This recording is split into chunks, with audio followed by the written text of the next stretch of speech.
Welcome to the last session of today's program.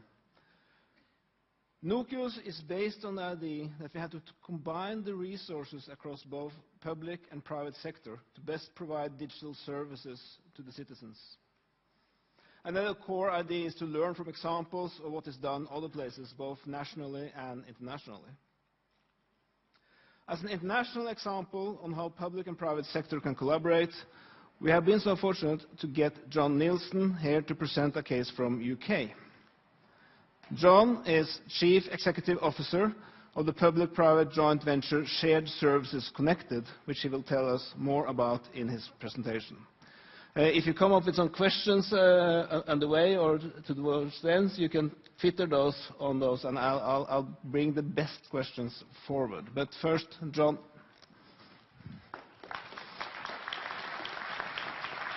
Thank you.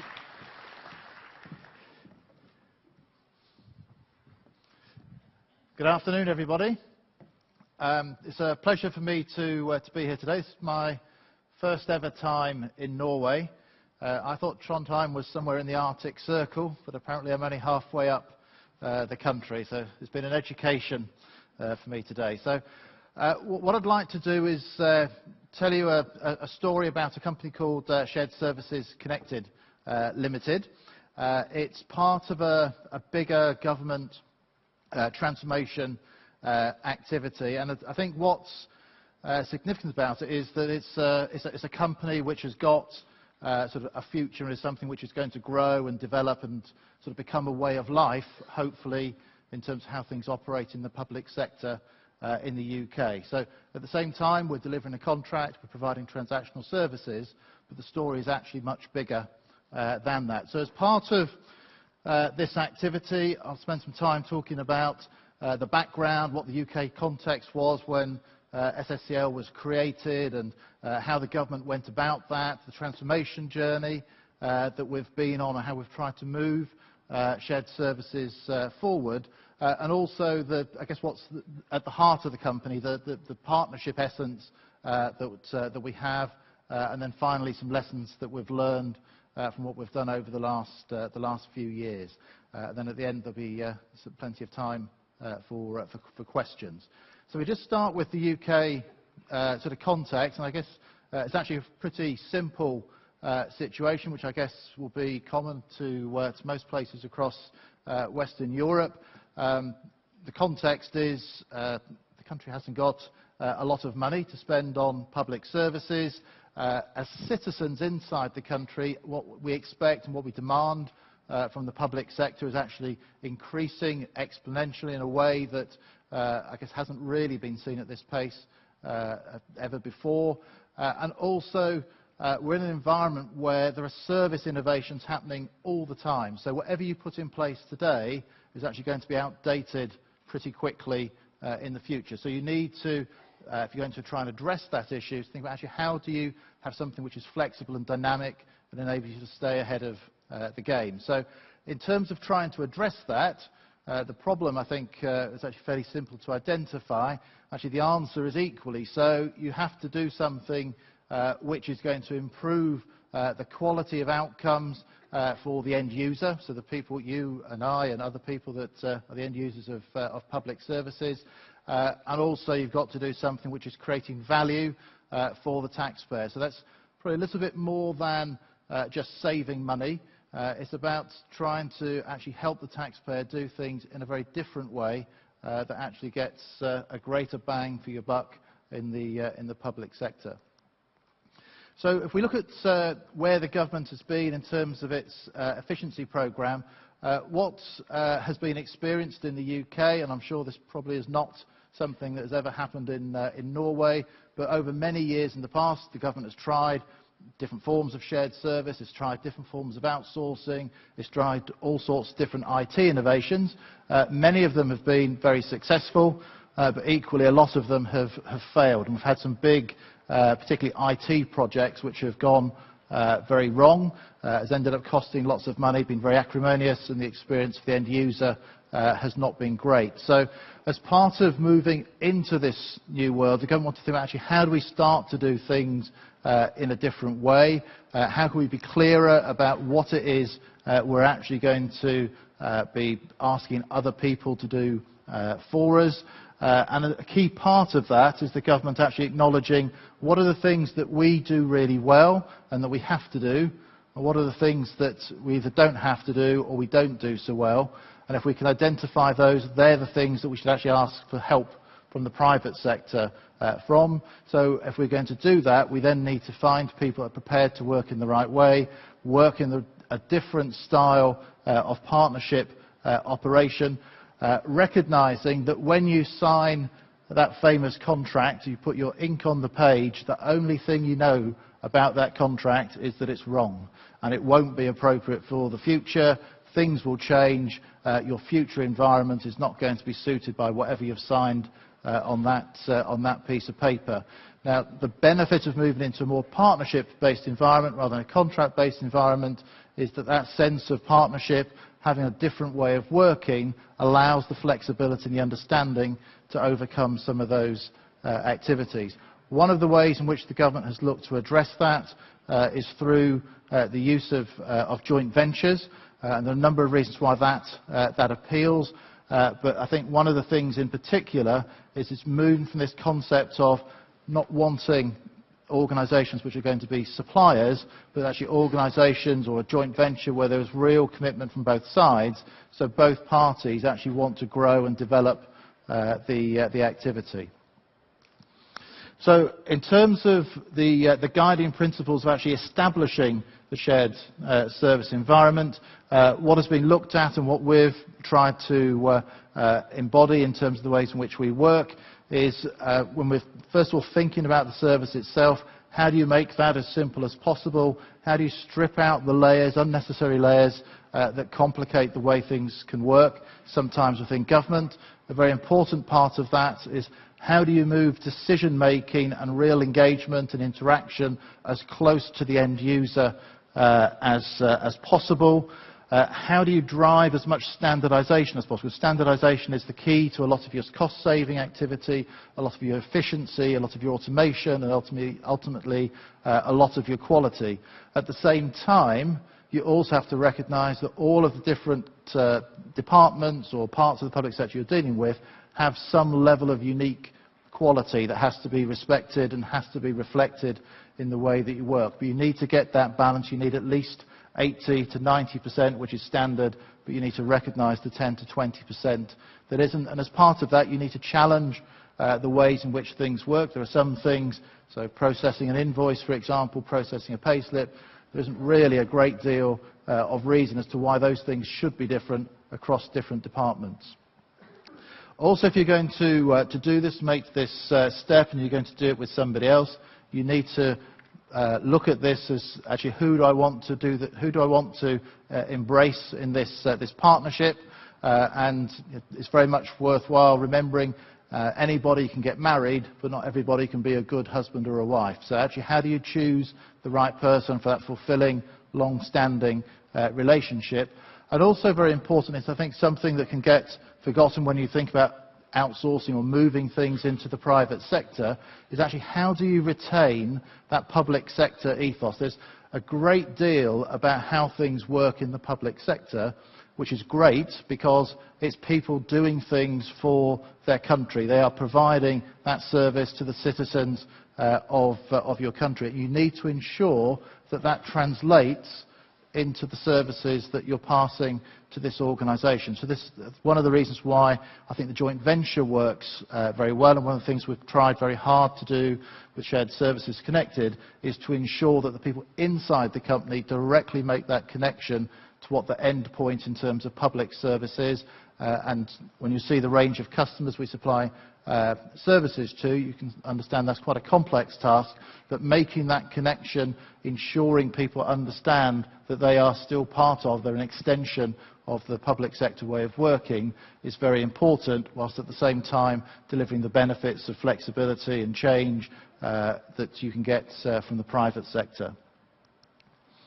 So we move into the transformational area and just quickly reflect on shared services, because it's not a new thing. Lots of examples over the past years, particularly starting up certainly in the UK in the 1990s, kind of was brought together with a bit of a watershed report in 2004, which was produced by a chap called Gershon, and his report that he prepared at that time said shared services, that's the dream answer, it's the way forward, it's the way in which the public service is going to save huge amounts of money, particularly in its back office transactional activities. Since that time, I think if you look back and you're properly reflective of what's actually happened in the UK, you can see a number of examples of people joining shared services, but actually you don't see a great many examples of shared services really being effective, or actually just this thing called sharing actually happening, as opposed to having what you might refer to as a multi-tenanted environment. Lots of different customers getting different services just from one centre. So making those steps actually has been something which has probably been in short supply. So in 2011, faced with the ongoing sort of financial crisis at that time, the coalition government in the UK, as it was then, decided it wanted to set out a new approach to trying to share and trying to manage its back office activities in the UK. So they had this landscape of sort of multiple ways of delivering back office support services for different organisations. Some government departments had already got together and formed their own shared services. Some were using different third-party suppliers, etc. So what they want to do is change that landscape to create something which had a variety of different models within it. So they've created some what they're calling independent shared service centres, which are effectively a big outsource to private sector providers. They've set up joint ventures like Shared Service Connected Limited, and they've also, for some of the larger departments who had their own shared service activity underway, they've left those in place. Interestingly, just 4 years on, actually it's only really the joint venture model which is actually showing progress and success. As you'll see later on, some of the major internal shared service centres we've actually now taken over as well, and some of the direct private outsourcing contracts are starting to struggle, and my view would be because they're not set up with the right ethos and not therefore operating the right way. They wanted to do all of this, however, because it's part of they needed to save lots of money. The immediate target that they have was £400 to £600 million per annum going forward. The important thing to recognise, I think, when we look at some of the detail around the joint venture going forward, is that, firstly, initially, our activities will only be a relatively small part, quite a significant, but a relatively small part of that. But actually the future and the potential of what could be achieved, which is the real difference of operating the joint venture way, I think will actually greatly exceed those savings targets once we get the model really firing in future years. So one of the other things that they looked at as they were trying to put this different landscape into place is, I think they very sensibly recognised that actually change is hugely difficult to manage, and it isn't something that's just going to happen because somebody's set out an edict or has created some PowerPoint slides. You need to actually invest in making change work properly. What they did at that point was they created an organisation. This is an organisation now which doesn't sit in SSEL, it sits in the Cabinet Office.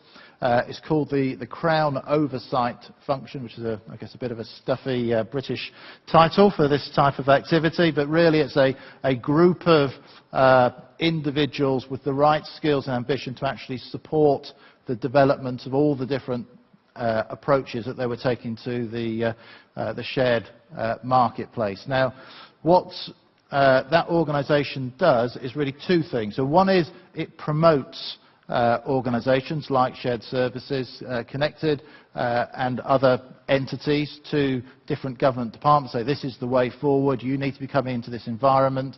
They provide them with the strategic and technical help to make them, or to help them make that step forward. Equally, though, they have another part of their responsibility, which is they provide assurance. So for all of those government departments, they don't just facilitate their movement into a shared service environment. After that point, they're actually supporting them in assuring that the quality of work that we're doing is actually in line with the contract that they've described, and also that we're providing the service with the right sort of security accreditation and all of the other things that you need to do in a public environment. So that the role and the creation and the investment in that organisation is an important part of the journey that the government made.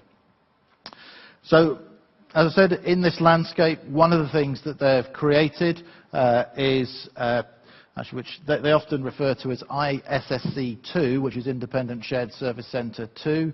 We didn't like the fact we were number 2 as opposed to number 1, so we immediately changed our name to Shared Services Connected Limited. This entity is a joint venture. The Cabinet Office, on behalf of the government, owns 25% of the shareholding, and then Sopra Steria owns the other 75%. So we've got that balance, and I'll tell you about the blend of benefit that you get from that in a moment. So what they've created through this is a private limited company which has its own vision, its own mission, its own ability to grow and to act dynamically within the marketplace. It started, physically came into being in 2013, November 2013, and at that time we took over some internal shared service organisations already being run by the government. One which is run by the Department of Work and Pensions, another by an organisation called DEFRA, which is the Department of the Environment, Farming, Rural Affairs, and then the Environment Agency. So we've taken their activities and used that as the foundation for our business. We then, a year later, have then also taken on the shared service activity for the Ministry of Justice and the Home Office, and that's pretty much doubled the size of our business at that point in time. The Ministry of Justice and Home Office, actually, their shared service centre was one of those that previously they thought could survive by itself. So we've now taken that over, and they're enjoying 30% cost savings from day one that contract went live. And then this year, just going live on the 1st of October, we've also then added to that the Metropolitan Police Service, and the Metropolitan Police in London account for about 30% of spend on all policing in the UK. So you can see that we've moved forward. Now, I think what's given us the ability to do that is that we have operated in this partnership way. We have taken, if you like, the best parts of Sopra Steria. We've taken the best parts of what we've inherited in terms of the public sector shared service environment. And I think we're trying to move that into this different way of working. In this sense of this isn't an organisation that is delivering a contract. It's very important that we don't have that view of ourselves, and we don't want other people to have that view of us. We don't want to be seen as a supplier. Our ambition is to grow and to develop what we do, both in terms of taking on additional services, but also in terms of actually broadening the scope of what we do. So why did they choose Sopra Steria to undertake this? Was a number of factors. The first was actually Sopra Steria has been doing this in the NHS for the previous 10 years, so they've got a model, and I think probably the only model that demonstrates how this can really be successful. So back in 2005, there was an organisation created with Sopra Steria and the Department of Health which was called NHS Shared Business Services. At that time, it provided services to 30 independent NHS organisations. It now provides services to over 300 different NHS entities. So every single one of those additional customers has chosen to join that vehicle. Separate business cases have to be made. They're all separate legal entities with their own boards. They all have to be convinced that this is the right thing to do for them, and they've been persuaded that this is the right way to go, and that the quality of what we're going to provide is good for them in the future. So they can demonstrate, Sopra Steria have been able to demonstrate that track record of delivery, but also that track record of operating in the right way, demonstrating the right type of partnership credentials, and really I think that's one of the things that came through as part of the bid process, where Sopra Steria were actually selected for this activity. Being put in this position from a Sopra Steria point of view is, I think, really important, because it moves us in a direction which I think sort of demonstrates and proves part of what's in the culture of the organisation. And I guess just to capture the essence of that, what we're trying to, I guess, show here is that we have components that have been brought together, and it's very important that we have a shareholding relationship with Sopra Steria and with the Cabinet Office. Because of that, we have things that we've inherited. So from the Cabinet Office, we've inherited what were the existing shared service centres. We've inherited and get the support from the Crown Oversight function. From the Sopra Steria world, we've got the management development know-how and expertise. We've access to offshore capability if we need it. We have access to how to really drive business process change capability if we need that as well. But very importantly, all of that comes into this entity called Shared Services Connected. And as I said, this has a life of its own, so it operates on an arm's length basis from Sopra Steria. I'm the chief executive of the bit in the middle. I'm also, as it happens, one of the few Sopra Steria employees. Everybody else who's come in is actually converted into an SSCL employee in that environment. But very importantly, to both of my shareholders, they both have to believe that I'm only acting in the interests of the joint venture, not for either party. So we draw on the best parts and then create something which has a life of its own. And accordingly, we have our own commercial direction, we have our own governance structure, our own legal board, we have our own agenda of actually how we want to shape a strategy, grow a strategy, and the two shareholders act as shareholders about thinking about how do they maximise their return, and also how do they maximise what it is they're getting out of the business. And from that sense, from a Sopra Steria perspective, as I was saying before, Sopra Steria, this is one of their sort of flagship models of demonstrating that they can be a true strategic transformation partner. They can show that the joint venture they've operated with the NHS is more than a one-off activity, so they've now proving this a second time. And actually I'll move into police, because effectively we'll have a separate business activity focused on the police market. It means we'll actually have 3 of these entities that are operating. And in that context, Sopra Steria have established for themselves in the UK market probably a unique positioning as the joint venture partner of choice. So actually making this work, as I said before, is not an easy thing to do. From the government's point of view, clearly they're getting cost savings, and also because of how they run the process, actually they've got quite a lot of investments. Steria had to put quite a lot of cash into getting this activity off the ground, but also they're able to demonstrate here is a new way of working in government. It's a model that they should be able to replicate in many other situations. More importantly, I think, however, than what we do today is actually what we can do in the future. And this is why it's so important to think about the joint venture as a living, breathing thing which has control of its own destiny. So through the activities that we're providing today, so just for the core customers, just for the customers that we have today, not for others that we hope to win and secure in the future, we will deliver somewhere between £700 and £800 million of savings over the course of the next 5 to 7 years, just doing what we're doing today with transaction activity. That, however, I think is the tip of the iceberg. So actually, the important thing, particularly I think for the government, but also from Stereo in terms of its positioning and so on in the market, is actually what can you do with this platform now it's created.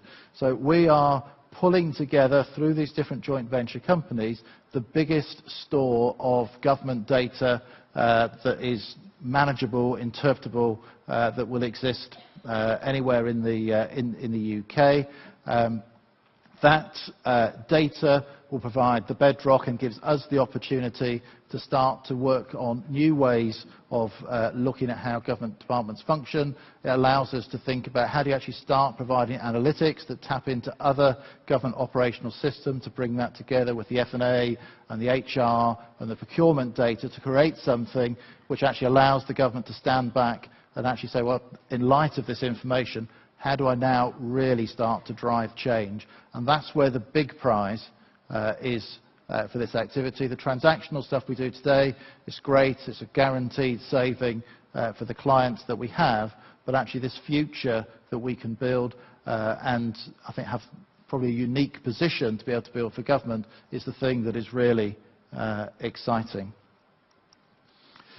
So if we reflect then on the lessons that we've learnt from this, the first is you have to manage your stakeholders. We have a very large number of different interested parties, some of whom have a direct relationship with the customer, some of whom sometimes we wish they didn't, but they're all people that have a say.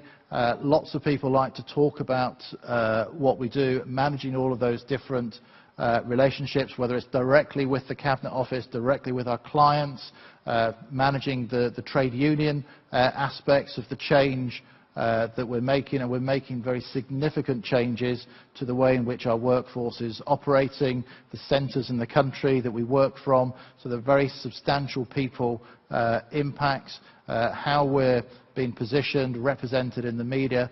All of these different activities have a big impact on whether or not people believe the dream and the future and therefore can hook into that longer term perspective or otherwise. So we have a very complex environment that we have to manage, and being clear about that environment and being clear about how you're going to manage every aspect of it is very important. At a more, perhaps you might say, mundane level, but a very practical level, is you have to recognise just how difficult some of this stuff is. So actually getting multiple different government departments that have done their own things, made their own investments for years in things like ERP, getting them all to come together and agree on a common way of working is not easy. And we've had lots of fun and games with getting the Oracle platform moving forward, and that's something that will still take quite a lot of time for us to be able to be truly successful with, but it's an important part of the journey that we get that right. So actually allowing the time for that and recognising that a programme that is onboarding one government department after another is something where you can have one government department slip and it then has impacts on other organisations. So the commercial implications of that can be quite challenging. The key to overcoming that, though, is ensuring that everybody understands and buys into the big picture. So this view of we're building a platform, and actually that platform is going to give us the foundation to unlocking the door to greater benefits in the future. Recognising that and having people hooked onto that is what enables you to get through the challenging times as you get through some of the initial IT. And as part of that, it's very important very quickly you get people out of talking about their old IT, the IT system, which is what they will have done in sort of previous views of life, to actually focusing on what is the service that they're actually getting, what's the output that they really want. The fact that this field is presented in this way or the screen is that colour actually isn't that important as part of what we're doing. So that switch is important. That mindset change that says actually harmonising and standardising is a good thing, not a bad thing, is very important. And also in terms of credibility, showing that you can deliver savings from day one, and that those savings are going to continue into the future. They're not going to be eroded through continuous change requests. They're not going to be eroded as time progresses. You need to commit to year-on-year savings. That commercial commitment to the core part of the service is what gives credibility to focus on the more strategic things going forward. So as part of all that, there's some of the lessons we've learned. We have a rich catalogue of customers that we provide services for, and very different types of customers. This is one selection, so everything from the Metropolitan Police to the Animal and Plant Health Agency, very different in terms of scale. The Animal and Plant Health Agency is very, very small. Metropolitan Police has got 50,000 people. Department of Work and Pensions, over 100,000. And here's some more. So we have already a good part of the public, or central, certainly the central government market that has signed up to this activity, and we are operating therefore at some scale. So we've got 295,000 end users out there who we are providing services to, who are interfacing with our systems on a day-to-day basis. We're processing the pay for 260,000 of them. We're processing multi-millions of different types of transactions and invoice values and all the things that you would expect. So this is an operation operating at some size and scale, and therefore has some credibility. But very much, I think, this is at the transactional end of the journey. It's not ultimately where we want to go. So to summarise, really, I guess the kind of the key messages for this from a Sopra Steria point of view, this is it is their biggest win, taking on this entity, and I think it really helps demonstrate their transformational credentials. It's a platform which is based around this initial transactional service. It's the easier to access bits of finance, HR, procurement. The key for us going forward, though, is how do we grow that? And that's growing both into sort of the big data, the analytics space, but also then more specific services. So for our police market and activity, we're already talking about actually how do we expand out of the core F&A, HR, procurement activities into things like to vetting, duty management, police-specific training, so and even call handling related to emergency services, etc. So you can start to branch out from this once you've based that credibility around the services which are simpler. The big data thing I've already mentioned. It is, I think, the real golden nugget that will sort of unfold itself, that will come because we are growing, because we are looking to develop, because we have got an entrepreneurial spirit within the joint venture. And I think certainly in the UK, the time is right to do this. The country has got to save money. It needs to improve the quality of public service. And traditional approaches have actually found that very difficult to respond to. This is one that looks like it could deliver some real success. So, with that, thank you.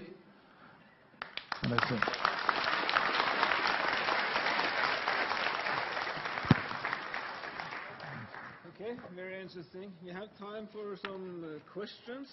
I haven't got much questions on Twitter. It's possible to also do it. I think we have a couple of guys with microphones around. Is it sound on this? I have to have sound.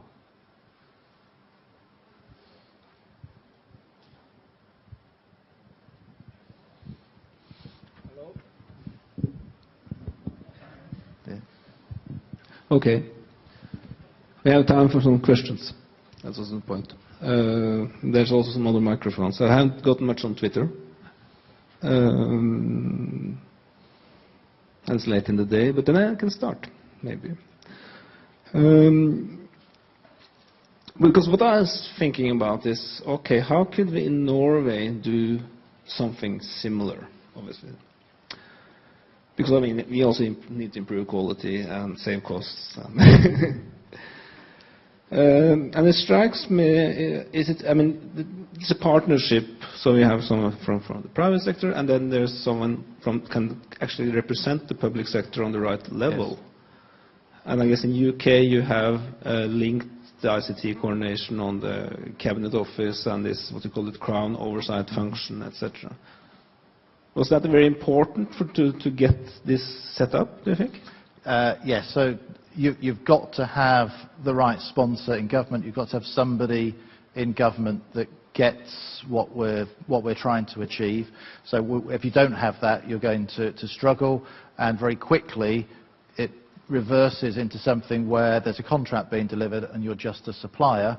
You're not delivering the future promise of what a joint venture can bring. So having the right sponsor, I think, is critical, as is having the right partner. So the other part, the government people have got to trust that the private sector partner is not just here to make money at the expense. It really has got to feel like they both have a mutual interest in the success of the joint venture.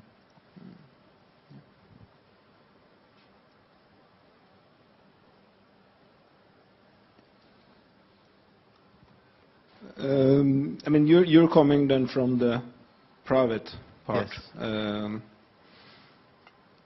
And I guess maybe it's natural, since it's 75%, that is the leader of this kind of thing is from the private sector? Or actually, the NHS is 50-50. Okay. So I think the Cabinet Office should have gone 50-50. They just wanted more money, so they went 75-25. But 50-50 is, I think, a better split.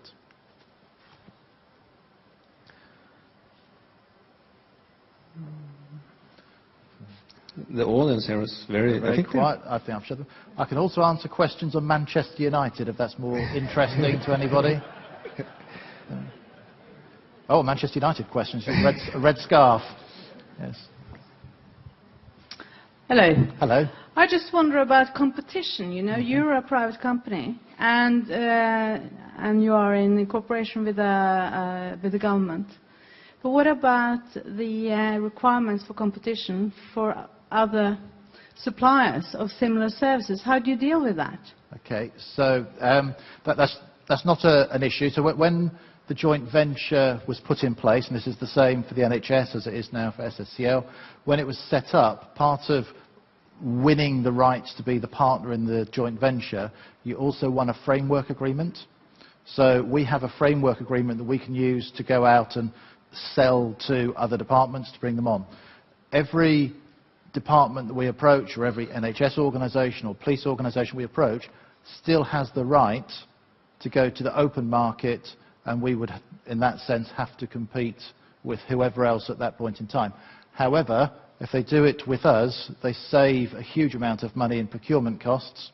They know that we're a trusted partner already. They know that our pricing has already been benchmarked by the Cabinet Office, and they know that they then join this club, which has the wider, longer-term benefits that I was describing before. So through that, although there could be competition, in theory our offer should be so compelling that nobody should want to go anywhere else. So.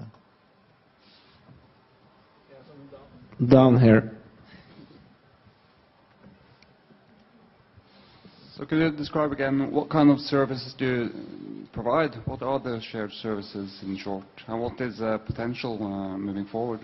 Okay, so the core services that we provide today are finance and accounting. So that's everything from processing invoices, managing debt, handling VAT, managing the ledgers, all aspects up to the management accounting level within a department. In HR, it's the end-to-end HR life cycle, from recruitment through to training, through to employee records, through to payroll, and then also procurement, where we can provide everything from a sourcing activity, where we actually go out to the market and buy things on behalf of our customers, through to the administration of the procurement process. So that's the vast majority of what we do, but there are so many different back office services across different public sector organisations.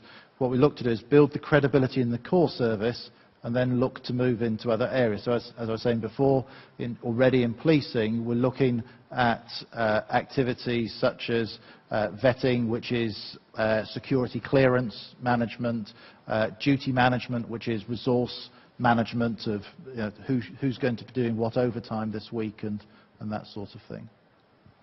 But I guess when you start out with this, it's best to start off with kind of commodity services that most people... Yeah. Yes. So it'd be very focused initially and then build from there. Then down here. Thank you very much. I think if you look into the perspective of trying to solve this huge challenge, initiatives like yourselves come and go. I had the pleasure of leading a national initiative in Norway called Commit, which is now closing down. And also in Denmark, you have something similar called Commit, and you have KMD, and this has been taking place. When you read the reports of why all these initiatives are closed down, it's because they lost their capability of being innovative, adapting new technology into the solutions, and there is a core challenge between the thought that innovation is solved through competition versus the position you now have in the framework is. So what is your thoughts related to that? I mean, how are we going to keep up with the innovation challenge and getting new features and functionalities into these shared services when you actually have a framework which is kind of limiting the competition from other competitors? Okay. So I think this is where the joint venture actually has one of its greatest strengths rather than weaknesses. I said that the NHS example has been around now for 10 years, so that's been going for quite some good period of time. And this is also the importance of, we have arm's length relationships with both of our shareholders. So we operate as a private company. So I'm personally incentivized to grow and develop the organisation. Clearly, I've got to do things that my customers want. Also, if my offer, what I do today, becomes outdated, people stop buying from me. So my incentivization is to grow the company. So I'm like any other private company, I want to be as big as possible and as successful as possible and to add as much value back. So you capture that sort of spirit of the private entity, you retain the control through the shareholders and direct them in the right way. So yes, we have a framework for the things that we do today, but actually for the things that we do today, and over the years we've had this, our platforms have started to become out of date, other things have become less attractive in terms of how we've delivered the service. We have then had to raise funds ourselves to actually make the investments to change the way in which we do things. So we don't go out to the customers and say, actually we'd now like to introduce, we'd now like to upgrade to Oracle 12.2, we'd now like to introduce business intelligence. We have to fund all of that ourselves, and we fund it because we believe there's a market out there. So I take that risk as an entrepreneur to do those things. So that's why I think we'll have a longer life than the sorts of organisations that you mentioned before. Okay, one short last question. No. Well, thank you very much. I have a small gift for you here. This is locally produced chocolate and some other things. Right. So, thank you. I need to lose the weight, so thank you.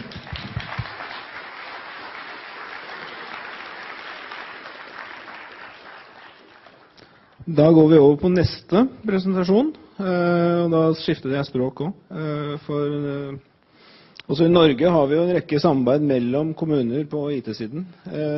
I neste foredrag vil rådmann i Brønnøy kommune, Pål Trælvik, gi et norsk eksempel på kommunesamarbeid og noen utfordringer i denne sammenheng. Pål har bakgrunn fra privat sektor og brakte blant annet reality-showet til Norge med første versjon av Big Brother. I lys av det er jeg spent på hva han vil bringe til kommunesektoren. Så, Pål?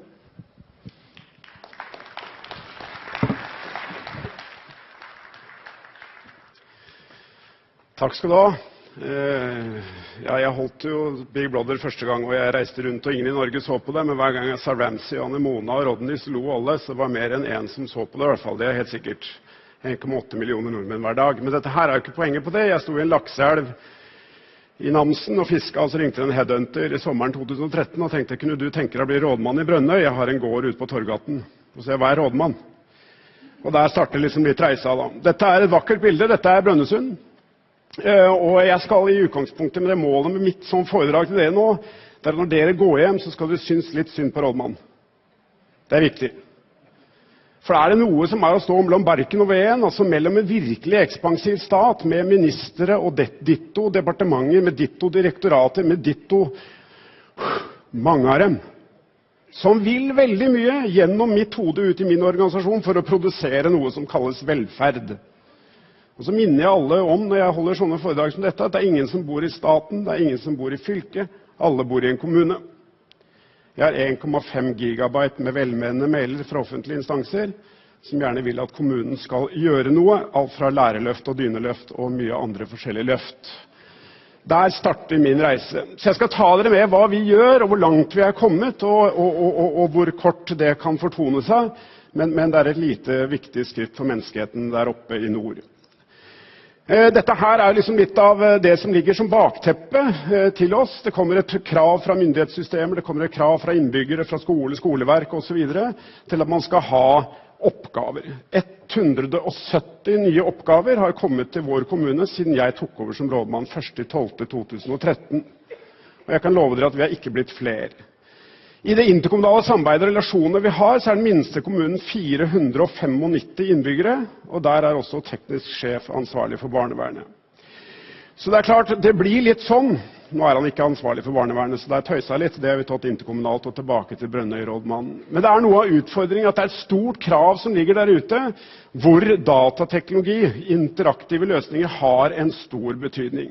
Vi står foran en voldsom eksplosjon i antall eldre. Vi et område, bare for å putte et perspektiv på dette, så vi 3202 kvadratkilometer. Tønsberg 7. Bare sånn for å holde litt perspektiv på dette svært område av Norge. Utrolig eksportorientert. Og den aller største og viktigste eksportartikkelen som Nordland har og har hatt, det unge mennesker. 22 000 stykker har flyttet ut siden år 2000. Det en kjempeutfordring, og da kan en litt arrogant djevel som kommer fra Oslo si noe om dette i et lokalt perspektiv. De elsker å hate meg alle sammen. Sånn det. Så jeg skal dra det nå hjem greiene. Her liksom litt av kravene. Jeg gjorde denne undersøkelsen og stilte seg spørsmålet til folk hva de tenker om kommunen. Og jeg tror IT står et eller annet sted der, men det så liten skrift i det at det ikke det de måtte tenke på. De tenker helse, omsorg, skole, skolekvaliteter, barnehage, barnehageplass og så videre. Og jeg står overfor et situasjon, når jeg kom til Brønnøy kommune 1.12.13, så var det litt sånn som dette. Altså man rett og slett, I couldn't get it work.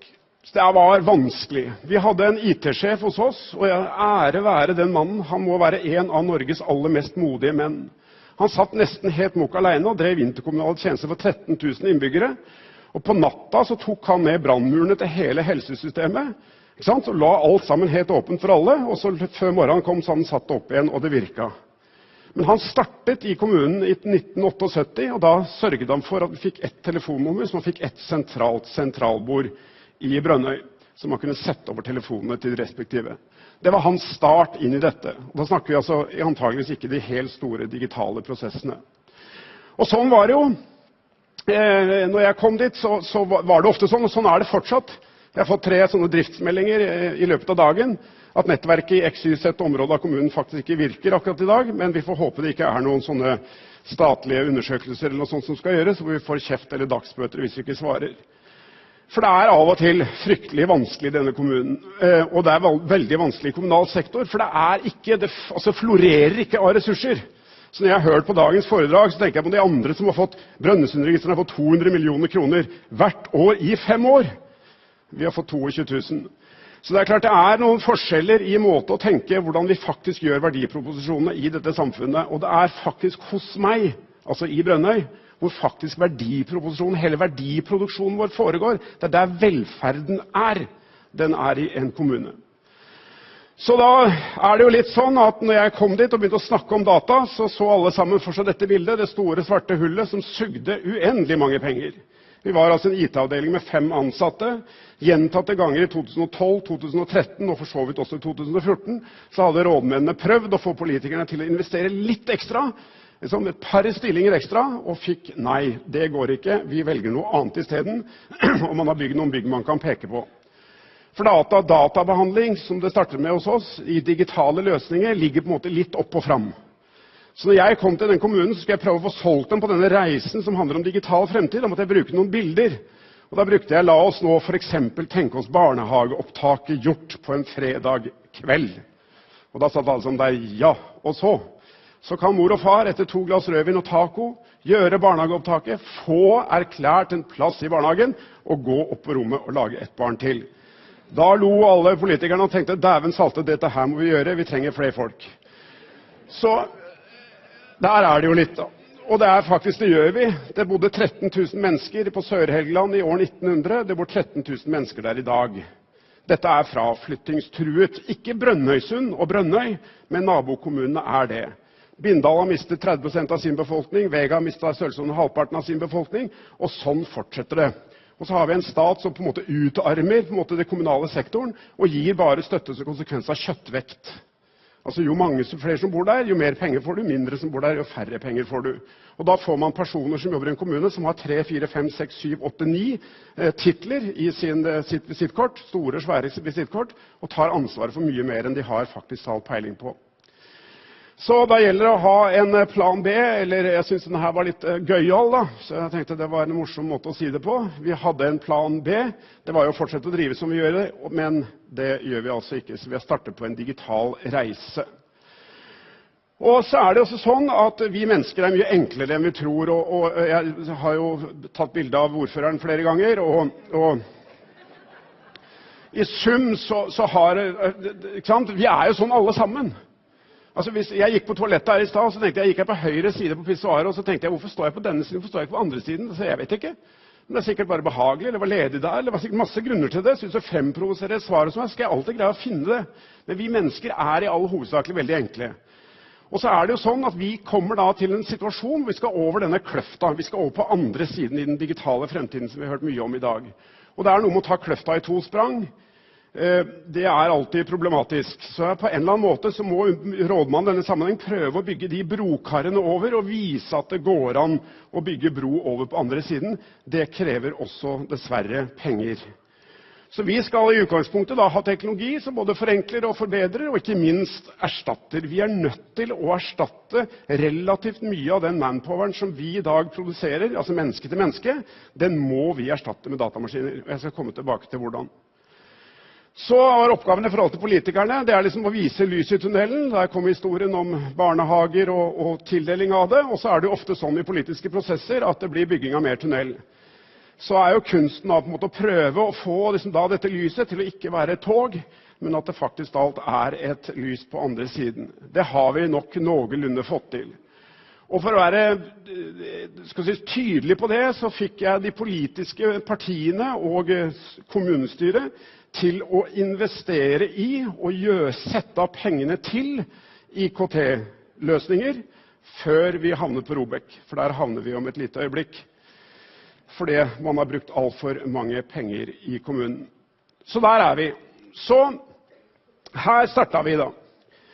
Og det var på en måte ikke samsvar, dette nede fra datarommet, og dere ser fått datakjøling der nede. Det var varmt der, så vi måtte få noen sånne greier i fjor sommer, for da gikk kjøleanlegget av skogen. Så da fikk vi inn noen vifter, og vi fikk hengt opp litt tråder. Og det er klart, det er jakten på det sikre, stabile, det tydelige, digitale kompetansen, og det vi på en måte jakter etter, forutsetter jo at det er et nettverk og en datastruktur i bunnen som faktisk virker. Og til tider hos oss så virket den, og til tider virket den ikke. Det var en elektriker som gikk inn og så på dette her, og tok ut en ledning, og da datt alt ned. Vi hadde gode backup-løsninger, bortsett fra det var ingen backup i løsningen, det var bare adresseringsfiler. Og ingen visste hvor de andre dataene var blitt av. Sånn er det litt. Og så fikk vi tilsyn fra Datatilsynet, og da måtte de sitte og ljuge i 3 timer på rad, og de trodde på rad, så reiste de hjem igjen og tenkte, her er det bra, og tenkte gudskjelov at de ikke gikk ned i kjelleren, for da hadde de jo sett dette. Så der står vi litt da. En middels stor kommune som er ganske liten, altså 8000 innbyggere, nesten så man kan ha dem hjemme til middag. Og så er ambisjonen vår da, dette er altså Brønnøy, dette er Torgaten, og til høyre det bildet der bor jeg. Og dette er 2 ganger i året hvor dette fenomenet skjer, og i år var det sånn på høsten at det faktisk var stille vann, så det gikk an å ligge med båten ut og ta bilder gjennom Torgathølet. Og det vi har som ambisjon, det på en måte at vi skal lage like gode digitale løsninger som naturen vakker. Dette jo gjentatte ganger blitt kjent som det vakreste området i Norge. Og jeg skal komme tilbake til hvor vakkert det om ikke så lenge. Det fantastisk. Der starter vi fra noe som på en måte ikke virker, med ambisjoner, med krysspress fra en stat og fra de underliggende direktorater og fylke og alle de andre som på en måte maser på oss hele tiden om at vi må få ting på plass, og det skal vi da etter hvert få til. Så kommer man over den situasjonen at vi skal kjøpe dette her. Og dette jo en tradisjonell måte å bygge opp en IT-leveranse i norske kommuner. Jeg veldig usikker på om det røde blinklyset med, og hvis det settes inn rødt blinklys, så det forbudt. Det bare gamle veteranbiler som tillatt å bruke rød blinklys, så det burde vært gult. Og når man tar til høyre, så bør det helst blinke til høyre. Men det ikke helt sikkert at jeg i stand til å spesifisere det når jeg kjøper disse delene, lagt utover på denne måten. Så det vi på en måte ønsker å kjøpe dette. Så vi utfordret leverandørleddene i Norge, 6 stykker i antallet som var med på dette offentlige anbudet, som det heter. For så vidt en utrolig komplisert kjøpeprosess. Jeg angrer veldig på at jeg gikk til offentlig sektor. For Gud hjelpe meg, eller mye lettere det var i privat. Men sånn var det. Så vi ønsket å kjøpe oss en Golf, og når vi rinker til høyre, skal det blinke til høyre, til venstre skal det blinke til venstre. Det skal ha støtputer og litt sånn ekstra teknologi som ligger i bilen. Dette det vi skal ha. Så vi lagde en anbudsbeskrivelse med en løsningsbeskrivelse. Og den løsningsbeskrivelsen veldig, veldig enkel. Det at, rett og slett, at min økonomisjef sitter på ferja til Vega, han bor på Vega, og der sitter han med padden sin, og så gjør han XYZ, forbereder seg dagens møte, og endrer møteinnkallingen, legger til noen foiler, og gjør noen endringer i sin presentasjon som han skal ha dagen etter. Det skal vi ha til å virke. Hvor mange server og hva som må til for å få til det, det for meg helt knekkende likegyldig. Jeg kan ingenting om kommunikasjonsprotokoller.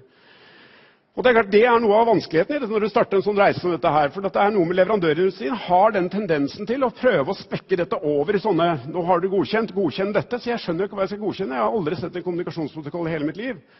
Jeg trodde det var kona mi som hadde, nei, det var for så vidt en helt annen. Så da det spørsmålet, hvor mye bedre kan vi gjøre det? Når jeg startet opp som rådmann i Brønnøy, så sto jeg foran alle mine ansatte i rådhuset, 55 av dem, samlet dem i kinosalen, og så holdt jeg introduksjonsforedraget, hvem jeg? Og så sier jeg at jeg bare opptatt av de ansatte.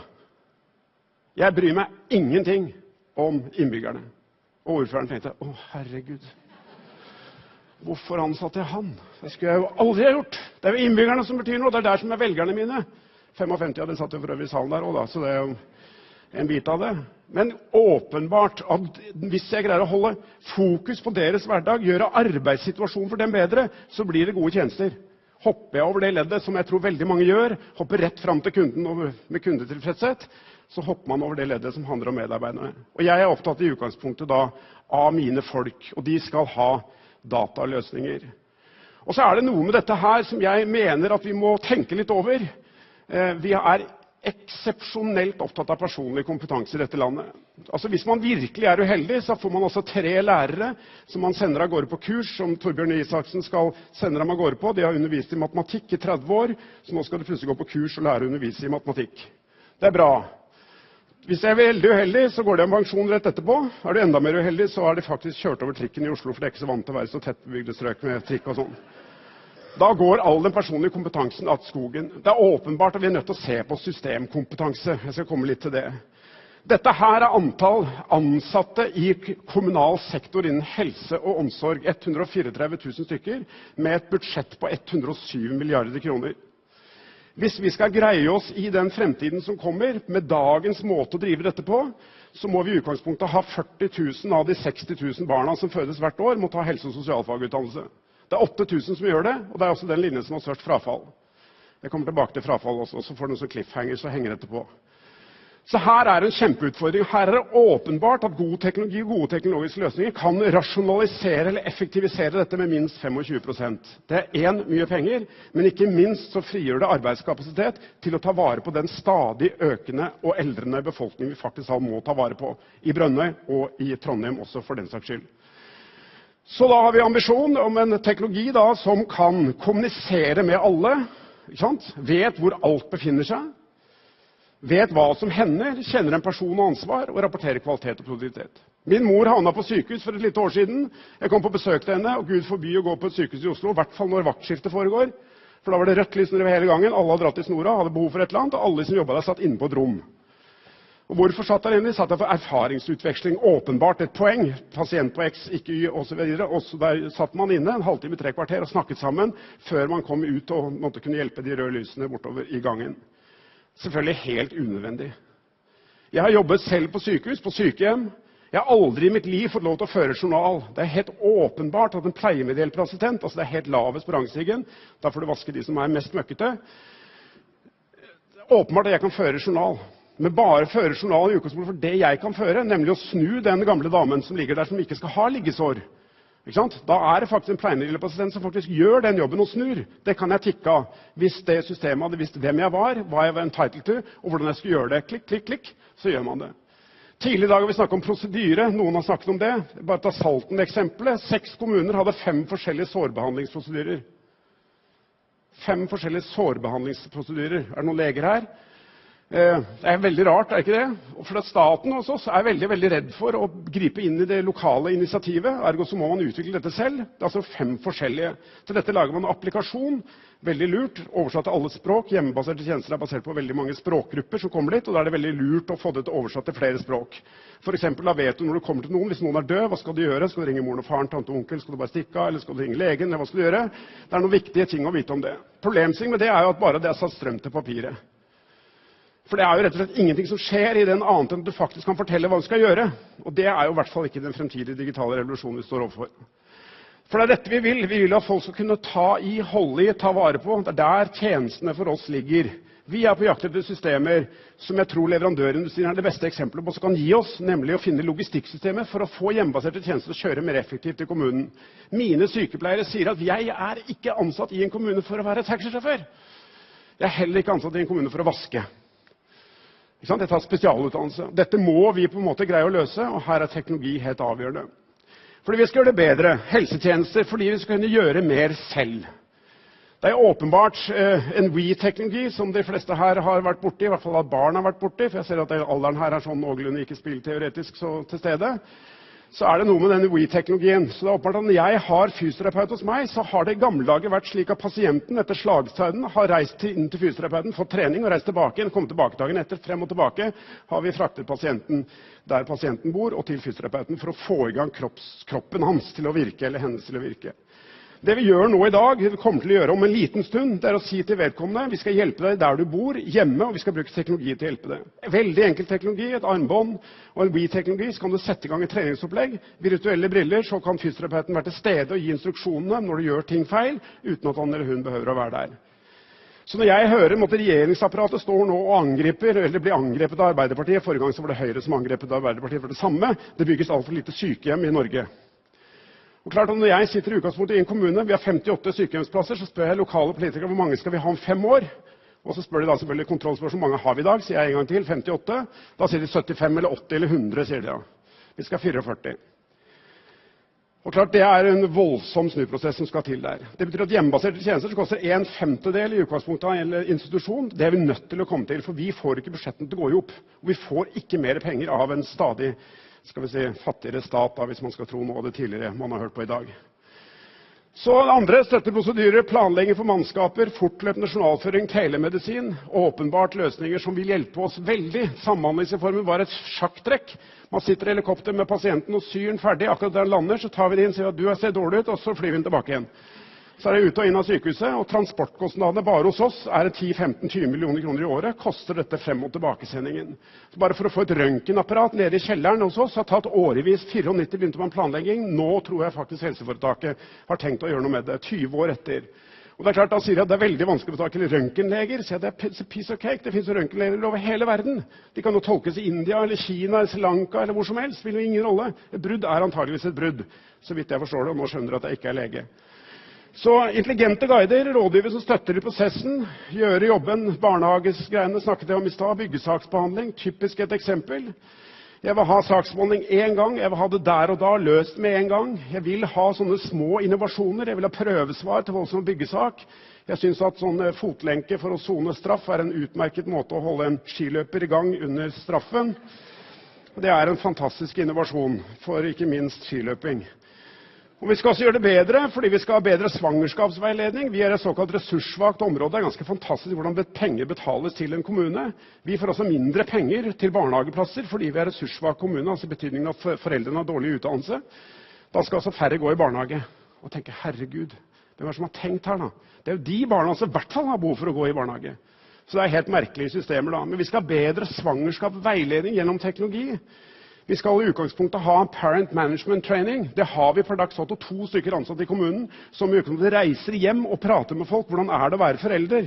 Hvordan oppdrar man barn? Nettopp for å unngå i utgangspunktet at barnevernet skal ta vare på barna. Det er altså lønnsomt for samfunnet samfunnsregnskapsmessig å bruke 3 hele årsverk på et barn som kan havne i barnevernets omsorgsoverdragelse med de kostnadene som ligger til det. Så er det verdt å bruke 3 hele årsverk hvert år helt til det barnet er så stort at det virker selv. Det er ganske fantastisk samfunnsregnskapsmessig. Dette er sitat fra rektor på Handelshøyskolen i Bergen. Så det lønner seg i utgangspunktet å satse på teknologi som kan gjøre folk som bedre foreldre. Bedre skole. Vi er en skole i dag, per dags dato, sikkert mange av dere som vet. Vi sender ut i Norge 20% funksjonelle analfabeter fra skolen. Vi bruker i utgangspunktet pedagogiske teknikker som lærer barna 1 bokstav i uken. Uheldigvis bor vi i Norge, det er 29 bokstaver, så det er litt lengre tid enn det gjør i England. Før er disse 3 siste bokstavene som vi også skal lære dem. Ikke sant? Så før til påske neste år så er de på en måte gjennom alfabetet. Og som de fleste av dere ser da, det høres jo ganske kjedelig ut. Vi må komme oss over pedagogiske løsninger som ikke finnes per dags dato, hvor du kan lære 1 bokstav om dagen. Fordi vi vet at leseferdigheter henger veldig sammen med frafall i videregående utdanning. Og skal man tro Torbjørn Isaksen, så trenger flere videregående utdanning i Norge. Aldri stengt. Så der er vi litt da. Der har vi endelig fått en konsulent fra Evry som da prøver å finne hvor den ledningen da går. Og det er klart at vi skal jo ikke drive et IT-selskap. Vi skal drive med strategi, forvaltning av det. Vi skal drive med tjenesteutvikling. Vi skal forstå hvordan dette virker, men vi kan ikke drive et IT-selskap. Vi må rydde opp i disse ledningene, og den 14.12. så går vi da over en ny driftsløsning sammen med de 4 andre kommunene som er rundt oss i et interkommunalt samarbeid, hvor vi er vertskommune og driver dette ut fra Brønnøy. Så dette er liksom det vi skal fram til. Det skal noen andre enn vi drive med, for dette kan vi ikke. Vi får ikke ressurser til det, vi har ikke kapasitet til det, og som dere så i sted, så har vi heller ikke datarom til det. Så sånn er det litt da. Så det handler om dette, og jeg sa jeg skulle erte til en, sa jeg skulle erte Jan Tore Sanner litt, da, så jeg synes det måtte vært om ikke annet. Denne mannen mener jeg absolutt nå må få seg et tidstyvdirektorat, 1500-2000 stykker som kan reise rundt og stjele tyver eller tid eller hva de skal stjele. Det er et voldsomt press ut mot det kommunale sektor. Det er voldsomt sånn endringsgreier som går, og vi prøver å holde den farten som vi greier å holde, fordi vi skal holde et sett av innbyggere også tilfredse. Og det er klart at det foregår veldig lite verdiproduksjon i departementet, veldig lite i direktoratet, og det fungerer veldig lite frem til før det kommer til kommunen. Det er utrolig mange som vil ha plass i min bok og ha plass i min tid. Og det er klart at 1,5 gigabyte med velmenende systemer, 170 nye forordninger siden jeg kom, folkehelsetilsyn og folkehelse, og det er masse rart som vi skal ta hensyn til ute i disse stakkars kommunene. Og så sier da ministeren, nå må de jammen kommunene ta et ansvar. Vi prøver så godt vi kan, men det er ganske vanskelig. Så denne mannen på toppen av Stairways to Heaven, det er jo platecoveret fra Led Zeppelin. Det er sikkert ikke lov å stjele det, men jeg har nå en gang gjort det. Og der står han da med det store, gode smilet sitt og vil så mye på vegne av kommunene og effektiviseringen. Dette er området vi bor i. Det er vakkert. Dette er verdens største grunnvannsområde. Så tenker dere, hva i all verden snakker han om nå? Er det på noe biologiseminar? I verdens største grunnvannsområde er antageligvis en av de få mulighetene Norge har til å produsere proteinkilder til fiskefôr og til fôring av ku og gris. I dag gjøres det, som dere vet, det så på regnskoginnsamlingen sist gang, ved soya som i utgangspunktet da vokser i områder hvor det har vært regnskog, eller som vokser i områder hvor man kunne brukt området til noe annet. Og det er ikke åpenbart at det er bedre for en rådmann, tror jeg, i dette området her, og for rådmenn i dette området, også for politikere for den saks skyld, men jeg snakker nå mest på vegne av rådmennene, at du kan bruke tiden din på å utvikle industrielle forutsetninger for at man faktisk kan produsere proteinbiomasse i sjøen til fôr til fisk. Dette er et av de største fiskeoppdrettsområdene i Norge. Så vi har et interkommunalt samarbeid. Det er politisk og administrativt støttet gjennom systemet. Alle sitter og venter. 14.12. bytter vi ut alle datamaskinene til alle medarbeiderne. Og det gleder de seg til, selvfølgelig. Få Facebook i farger, ikke bare i sort-hvitt. Det er klare prioriteringer, og den første prioriteringen er å få det vi har til å virke. For per dags dato så gjør det ikke det. Og så er det dette med felleskomponentene da, som selvfølgelig kommer på helheten. Så vi har laget et navn på dette. Det heter Øyrike IKT. Det er liksom prosjektet som sådan, fordi vi er i et øyrike. Og det siste bildet, det er i hvert fall en ting som er helt sikkert i kommunal sektor, som jeg da står her og representerer. Det er galskap å forvente at vi kan løse problemene med de samme verktøyene vi brukte da vi skapte dem. Takk for at dere hørte på.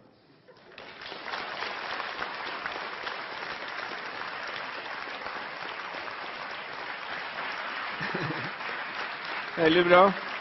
Denne gangen har jeg til og med lyd. Vi har tid til litt spørsmål, har ikke det? Ja. Ingen som ble provosert? Jan Tore Sanner er ikke her. Nei, han er bare virtuelt til stede.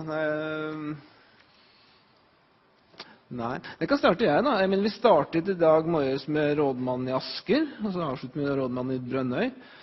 Er alle rådmenn så på hugget i forhold til å utnytte IKT? Nei, jeg tror ganske få rådmenn er på det nivået. Det er klart det er urettferdig å sammenligne Brønnøy med Asker. 4000 ansatte, ja 665.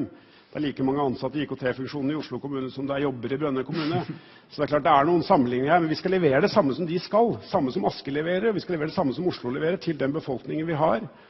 Men det er klart at dette er kanskje for mitt ståsted ledelsesmessig et sånt symbol på latskap. For hvis jeg da kan peke på en leverandør et sted som har feilen, så slipper jeg å få ta den selv. Ja. Leverandøren sitter i salen, vet du, så det vet jeg. Og det tas opp på teip for å bli brukt etterpå. Ja, ikke sant. Alt du sier blir brukt mot deg. Gjerne faktivitetshandelen. Jeg vil gi en liten kommentar til dette med offentlige innovasjoner, som jeg synes for så vidt er veldig interessant. Jeg brukte fotlenke som et eksempel. Den er antageligvis ikke så omdiskutert, i hvert fall så lenge Northug vant 50-kilometeren. Men poenget mitt, det vanskelige med offentlige innovasjoner, det er at førstesiden av Dagens Næringsliv er snublende nær.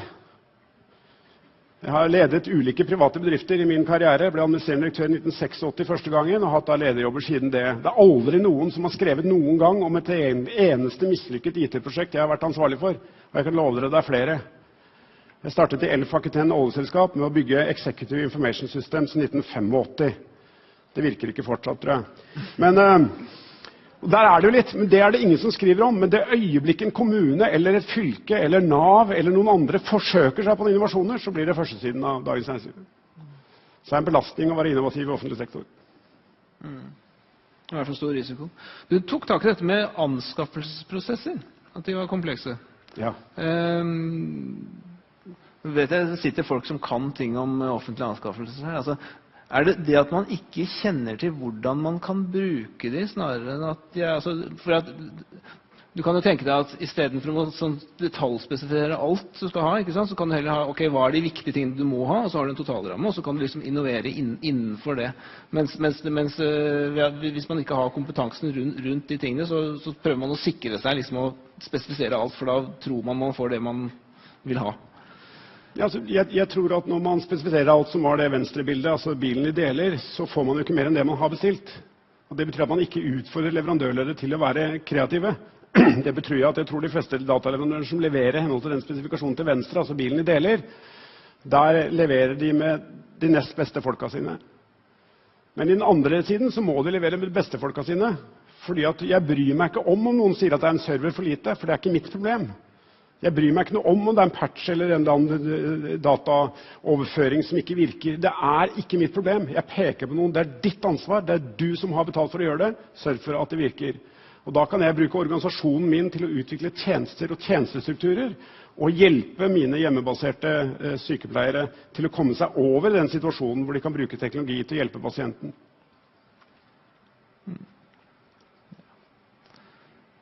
Nei, men det kan hende folk begynner å bli trøtte. De tar en liten pause før middag kanskje og sånt. Så det er siste sjansen om. Du er vel her utkvelden, er det ikke? Ja da. Så kommer flere anekdoter sånn litt utpå. Ok, takk igjen. Og da er første dag over. Du kan få også litt sånn her kortreist sjokolade. Så. Takk. Tusen takk. Og neste post på programmet er da middag klokka 7. Så vel møtt der.